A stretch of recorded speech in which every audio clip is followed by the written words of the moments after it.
Hi guys. Well, it's been about a week and a half since Ride for Neal ended, um, but I'm still raising money, and the website is still open if you guys are interested.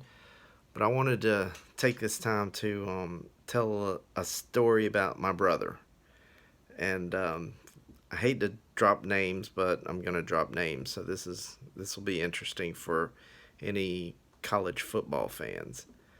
Um, my brother, well, we all did, grew up in Morgantown, West Virginia, and he went to high school there. I was a lot younger, but he became friends with the a guy, Tommy, at Morgantown High School, and they stayed in touch forever and became friends over the years. They stayed friends over the years, and Neal went into the hotel business and commercial real estate, and Tommy went into coaching.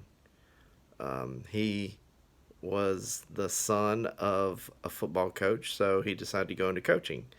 So his first head coaching job was Tulane, and Neal had been friends with him through the years when he was assistant coach at several schools, and he was invited down during one game for the weekend to uh,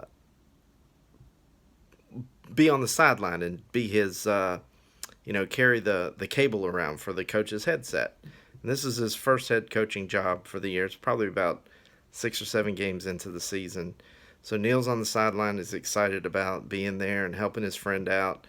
And so the story goes that Neal starts watching the game and forgets that he's got the cable for the coach's headset, and the coach starts walking away, and Neal's watching the game, and the coach jerks, his headset jerks off, and he turns around, and Neal's like, "Oh my God, I'm sorry." He said, "You got to keep your head on a swivel."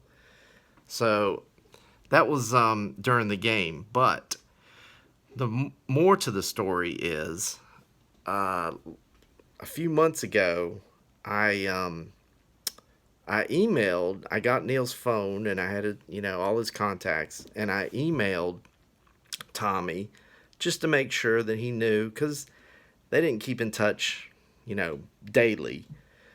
But I just want to make sure Tommy knew that Neal had passed away.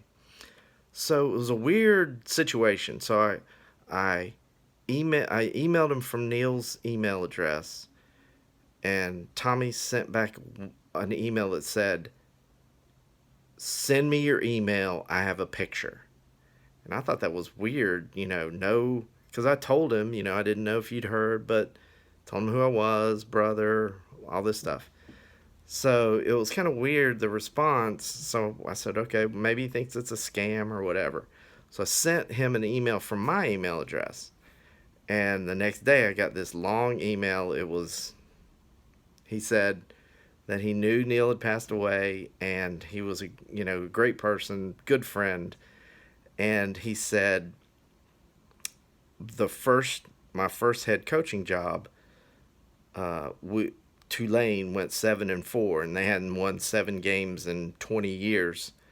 And at the end of the season, Neal made him a trophy, and he sent me a picture of the trophy. And he said, "I proudly display this with all my other national awards." So it was really nice for him to say that. But then one of the funny stories that he said in the email was the night before they played Louisville, Neal, Tommy's offensive coordinator, Rich Rodriguez, and head coach Tommy Bowden, Bobby Bowden's son, Coach Rich Rodriguez of West Virginia, Michigan, and Tommy Bowden, who eventually coached at Clemson, stayed up the night before the Louisville game, coming up with a game plan. And the next day, Tulane beat Louisville.